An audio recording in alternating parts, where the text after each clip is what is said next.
O MCA Notícias já está de volta para falar das últimas ocorrências registradas na região, no estado e também no mundo.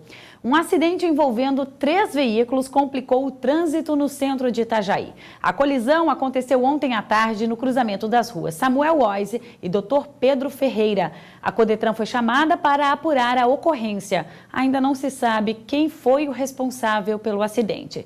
Por sorte, ninguém se feriu. E um assalto terminou com a vítima baleada na tarde desta terça-feira em Porto Belo. O crime aconteceu no centro da cidade quando um homem se dirigia ao banco para depositar R$6 mil, segundo a Polícia Militar. Ele foi abordado pelos criminosos, reagiu e ficou ferido. Policiais informaram que o homem fazia serviços de cobrança para uma empresa, mas no momento em que foi abordado, iria fazer um depósito particular. Era por volta das 3h30 da tarde quando os bandidos chegaram em uma moto e renderam o homem com uma faca.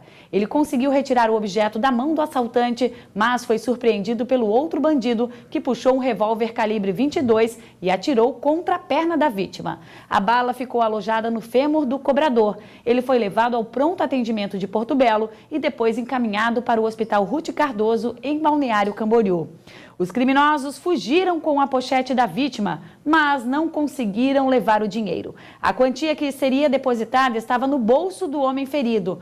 Os suspeitos foram cercados na BR-101 quando já estavam em um carro com um terceiro comparsa. 2 foram detidos e um adolescente de 17 anos foi apreendido. Na delegacia, o menor assumiu toda a autoria do crime, enquanto os maiores negaram a participação. Apesar disso, os 2 foram autuados em flagrante por assalto e levados para o presídio de Itajaí. O adolescente foi encaminhado para a delegacia.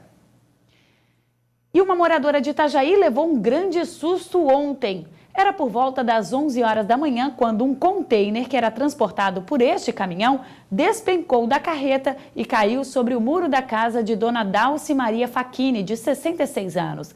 De acordo com agentes da Codetran, as fitas que seguravam o container estavam frouxas e cederam quando o caminhão fez a curva. O trânsito ficou em meia pista até que um guindaste fez a remoção do equipamento. De acordo com a moradora que teve a casa atingida, esta não foi a primeira vez que isso aconteceu. O último acidente envolvendo a casa dela, que fica bem em frente à sede da ABB, foi no dia 2 de novembro, quando um motorista embriagado perdeu o controle e invadiu o quintal da casa de Dona Dalci.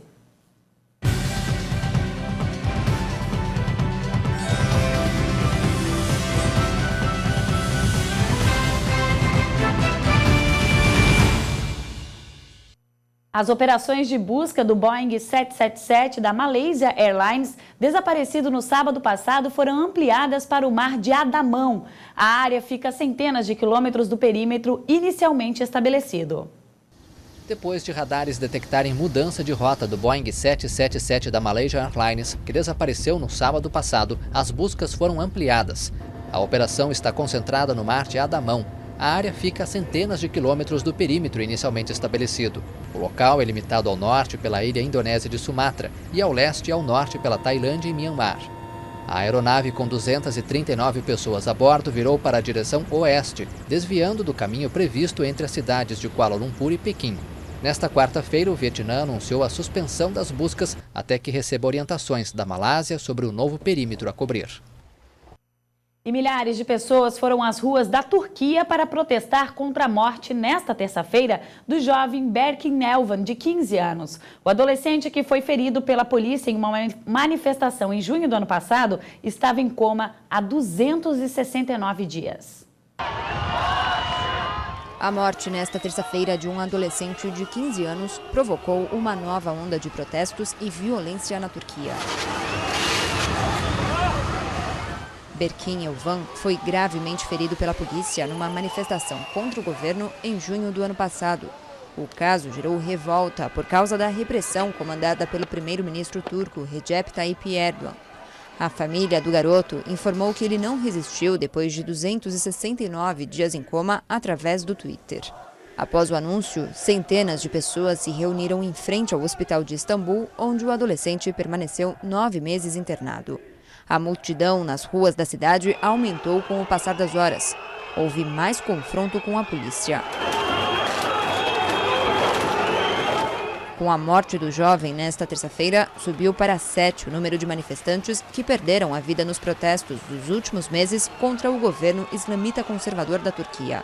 Um policial também foi morto nas manifestações, que deixaram mais de 8 mil feridos num movimento sem precedentes no país. E você vai ver a seguir Projeto O Vento nas Escolas, que agora tem parceria com a TV MCA, passou ontem pelo Centro Educacional Pedro Rizzi. A reportagem você confere logo depois do intervalo.